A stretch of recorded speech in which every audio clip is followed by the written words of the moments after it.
வணக்கம், welcome back to my channel. இன்றைக்கி நாம் ஒரு கம்ப்ளீட் வெயிட் லாஸ் மீல் எப்படி செய்கிறதுன்னு பார்க்கலாம். சிகப்பரிசி எடுத்துக்கிட்டிங்கன்னா எக்ஸ்ட்ரீம் ஹெல்த் பெனிஃபிட் இருக்கக்கூடிய ஒரு அரிசி வகை இது. இந்த சிகப்பரிசியில் ஆந்தோசயனன்ற ஒரு பிக்மெண்ட் இருக்குது. இந்த ஆந்தோசயனன் இருக்கிற எந்த ஒரு அரிசி வகையோ இல்லை ஃப்ரூட்ஸ் வெஜிடபிளோ நம்ம எடுத்துக்கிறச்ச நம்ம உடம்புல அதிகப்படியான எதிர்ப்பு சக்தி தானாகவே உண்டாகுது நேச்சுரலாக. நான் 1 கப் சிகப்பரிசியை நல்லா வாஷ் பண்ணிவிட்டு முன்னாடி நாளே ஊற வச்சுட்டேன். எந்த ஒரு அன்பாலிஷ்ட் ரைஸாக இருந்தாலும் அதை முன்னாடி நாளே ஊற வைக்கிறது ரொம்பவே நல்லது. அப்போ தான் சீக்கிரமாக வேகும். அட்லீஸ்ட் ஒரு 6லேருந்து 8 மணி நேரத்துக்கு அது ஊறினா தான் நமக்கு குயிக்காக வேகும். முதல்ல கல்சட்டியில் இந்த ரெட் ரைஸை எப்படி சமைக்கலான்றதை பார்க்கலாம். இப்போ நம்ம கழுவி ஊற வச்சுருந்த இந்த சிகப்பரிசியை கல்சட்டியில் சேர்த்துடலாம். இந்த சிகப்பரிசி வேகிறதுக்கு ரொம்ப நேரம் ஆகும், தண்ணியும் அதிகமாக தேவைப்படும். நான் தண்ணி கொஞ்சமாக தான் இருக்குதுன்றதால எக்ஸ்ட்ராவாக இந்த கல்சட்டியில் 3/4 வர வரைக்கும் தண்ணி சேர்த்துக்கிறேன். தேவையான அளவு தண்ணி சேர்த்துட்டு அடுப்பில் வச்சிடலாம். மூடி போட்டுட்டு சிம்மில் வச்சிடுங்க. நம்ம அரிசி நல்லா வேக ஆரம்பிச்சிருச்சு, நல்லா கொதிக்க ஆரம்பிச்சிருச்சு. ஒரு வாட்டி நல்லா கலந்து விட்டுறணும். அரிசி பாதி வெந்துருச்சு. மூடி போட்டுட்டு சிம்மில் வச்சுட்டோன்னா கொஞ்சம் நேரத்துக்கு ஒரு 25 மினிட்ஸில் கரெக்டாக வெந்துடும். நம்மளோட சிகப்பரிசி ஆல்மோஸ்ட் வெந்துருச்சு. தண்ணியெல்லாம் நல்லா வற்றிடுச்சு. அரிசி வெந்திருக்கான்னு நீங்கள் அழுத்தி பார்த்தாலே தெரிஞ்சிடும். ஒரு வாட்டி செக் பண்ணிக்கோங்க. அப்படி இல்லைன்னா மறுபடியும் மூடி போட்டு அப்படியே சிம்மில் இருக்கட்டும். அரிசி இந்த மாதிரி அழுத்துறச்ச நல்லா வெந்திருக்கிறது தெரியுது. ஸோ என்னோடது நல்லா வெந்துருச்சு. கொஞ்சம் தண்ணியை நான் வடித்து எடுத்துட போகிறேன். இந்த மாதிரி ஒரு ஃபில்டர் போட்டு வடித்து எடுத்துக்கிட்டேன் இந்த சிகப்பரிசியை. நான் அரிசி வடிச்சிட்டு மீதி எவ்வளோ கஞ்சி இருக்குன்னு பாருங்கள். ரொம்ப கம்மியாக தான் இருக்கும். அளவாக தண்ணி வச்சு நம்ம சாதம் வடிக்கிறச்ச அந்த அரிசியோட நியூட்ரியன்ஸ் எதுவும் போகாமல் இருக்கும். அடுத்து நம்மளோட பூசணிக்காய் கூட்டு செஞ்சிடலாம். இதுக்கு 1 கப்பு துவரம்பருப்பு எடுத்துக்கிறேன் நான். நீங்கள் எந்த பருப்பில் வேணாலும் செஞ்சுக்கலாம். கடலைப்பருப்போ இல்லை பாசிப்பருப்பு எதில் வேணாலும் இந்த கூட்டை செய்யலாம். ஒரு சின்ன பீஸ் பரங்கிக்காய் எடுத்திருக்கேன் நான். இந்த பரங்கிக்காயில் இருக்கிற மேலே இருக்கிற இந்த விதைகள் எல்லாம் எடுத்துடலாம் நம்ம.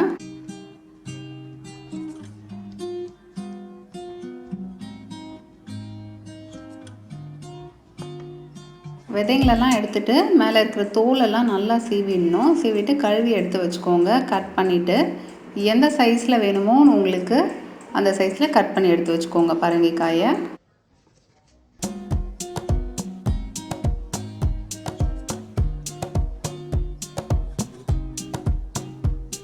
இந்த மாதிரி கொஞ்சம் பெரிய பெரிய க்யூப்ஸாக கட் பண்ணி எடுத்துக்கிறேன்.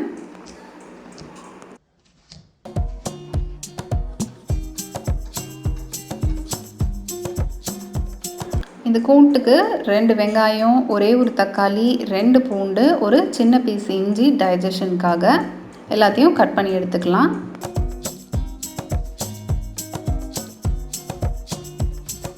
வெங்காயம் இந்த மாதிரி சின்ன சின்ன பீஸாக கட் பண்ணிக்கிறேன். எந்த ஷேப்பில் வேணுமோ நீங்கள் கட் பண்ணிக்கலாம். தக்காளியை 4 பீஸாக கட் பண்ணிக்கிறேன்.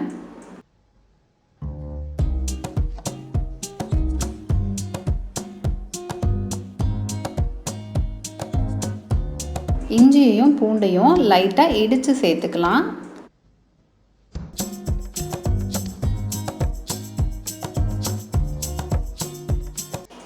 பருப்பை நல்லா கழுவிட்டு குக்கரில் சேர்த்துக்கலாம். இந்த பருப்புக்கு 2 கப் தண்ணி சேர்த்துக்கிறேன். கொஞ்சமாக மஞ்சத்தூளும் சேர்த்துக்கிறேன். இந்த பருப்பை ஒரே ஒரு விசில் வேக வச்சு எடுத்துக்க போகிறேன். இந்த பரங்கிக்காய் குயிக்காக வெந்துடும், குழஞ்சிடும்ன்றதால பருப்பை முதல்ல வேக வச்சு எடுத்துக்கிட்டேன் ஒரு விசிலுக்கு. இப்போ வெங்காயம், பரங்கிக்காய், தக்காளி எல்லாத்தையும் சேர்த்துடலாம்.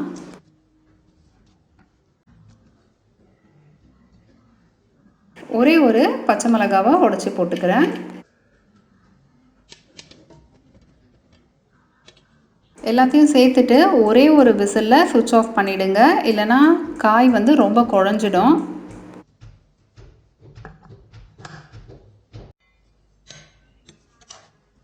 இந்த பரங்கிக்காய் குழையாமல் கரெக்டாக வெந்திருக்கு ஒரே ஒரு விசில் வச்சதால். இந்த கூட்டை தாளித்து கொட்டிடலாம். தாளிக்கிறதுக்கு பாஞ்ச் ஃபொரன்னு சொல்லுவாங்க. கடுகு, வெந்தயம், சோம்பு, சீரகம், கருஞ்சீரகம் இந்த 5ஐயும் கொஞ்சம் கொஞ்சம் எடுத்துக்கணும். இது எல்லாத்தையும் சேர்த்து தாளிக்க போகிறோம். எண்ணெய் சூடான உடனே இந்த பாஞ்ச் ஃபொரனை சேர்த்துக்கிறேன். கருவேப்பிலை சேர்த்துட்டு காரத்துக்காக 2 காஞ்ச மிளகாய் உடச்சி போட்டுக்கிறேன். பால் பெருங்காய பவுடர் 1/4 டீஸ்பூன் சேர்த்துக்கிறேன்.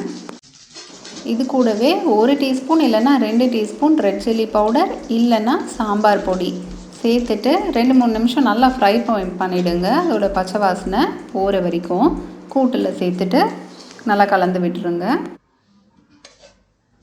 நம்ம இந்த தாளிப்பை கூட்டில் சேர்த்ததுக்கப்புறமா ஒரு வாட்டி கொதிக்க வைக்கிறதா இருந்தாலும் கொதிக்க வைக்கலாம். நான் இன்றைக்கி ஜஸ்ட் அப்படியே கலந்து வச்சுட போகிறேன்.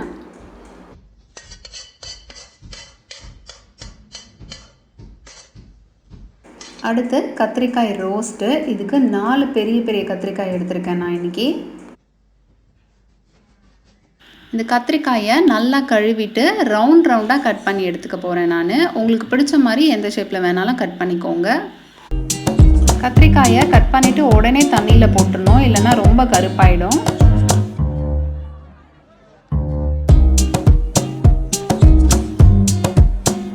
இந்த அளவுக்கு திக்காக கட் பண்ணி எடுத்திருக்கேன் நான். நீங்கள் மெலிசா கூட கட் பண்ணிக்கலாம். இந்த கத்திரிக்காய் இப்படியே தண்ணியில் இருக்கட்டும், மசாலா ரெடி பண்ணிடலாம். ஒரு பவுலில் 3-4 டீஸ்பூன் சாம்பார் பொடி சேர்த்துக்கிறேன். ரெட் சில்லி பவுடர் கூட சேர்த்துக்கலாம் சாம்பார் பொடிக்கு பதிலாக. 1 டீஸ்பூன் அளவு மிக்சட் ஹெர்ப்ஸ் சேர்த்துக்கிறேன். 1 டேபிள் ஸ்பூன் ஆயில் சேர்த்துக்கோங்க. ஒரு வாட்டி நல்லா கலந்துட்டு தேவையான அளவு உப்பு சேர்த்துக்கோங்க. இப்போ நம்ம கட் பண்ணி எடுத்து வச்சுருந்த கத்திரிக்காய் எல்லாத்தையுமே சேர்த்துடலாம். இதில் கையாலேயே இந்த மசாலாவை நல்லா கத்திரிக்காயோடு கலந்து விட்டுட்டு நல்லா மேரினேட் பண்ணிடலாம் ஒரு 10-15 மினிட்ஸ் வரைக்கும்.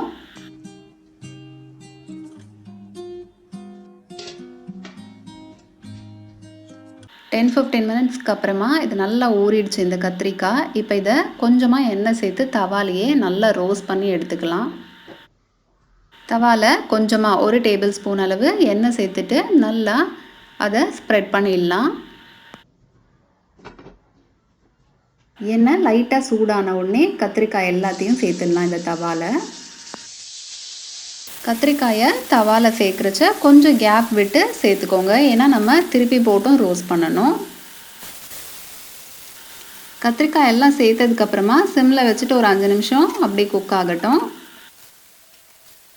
கத்திரிக்காய் லைட்டாக குக் ஆக ஆரம்பிக்கிறச்ச மூடி போட்டுட்டு சிம்மில் வச்சுட்டு ஒரு 5 நிமிஷம் நல்லா வேக விட்டுடலாம். கத்திரிக்காய் ஒரு சைடு நல்லா வெந்திருக்கும், மூடி எடுத்துடலாம். கத்திரிக்காய் ஒரு சைடு நல்லா வெந்திருக்கு. திருப்பி போட்டு எல்லா கத்திரிக்காயையும் அப்படியே ரோஸ்ட் பண்ணிடலாம். தேவைப்பட்டால் நீங்கள் ஆயில் சேர்த்துக்கோங்க. நீங்கள் எந்த ஒரு ரோஸ்ட் பண்ணுறச்சையும் எண்ணெய் அதிகமாக சேர்க்காமல் சமைக்கணும்னு நினச்சிங்கன்னா மூடி போட்டுட்டு சிம்மில் வச்சு அப்பப்போ திறந்து கலந்து விட்டு செஞ்சிங்கன்னா நல்லா ரோஸ்ட் ஆகிடும். இப்போ இந்த கத்திரிக்காயையும் அப்படி தான் செய்கிறேன் நான். அதிகமாக எண்ணெய் சேர்க்காம மூடி போட்டுட்டு சிம்மில் வச்சுட்டு அப்பப்போ திறந்து பார்த்து கலந்து விட்டுட்டே இருக்கேன். இப்போ 2 சைடும் கத்திரிக்காய் நல்லா ரோஸ்ட் ஆகிடுச்சு. சுவிட்ச் ஆஃப் பண்ணிடலாம். பார்த்தாலே உங்களுக்கு நல்லா தெரியும் கத்திரிக்காய் சூப்பராக ரோஸ்ட் ஆகிருக்கு.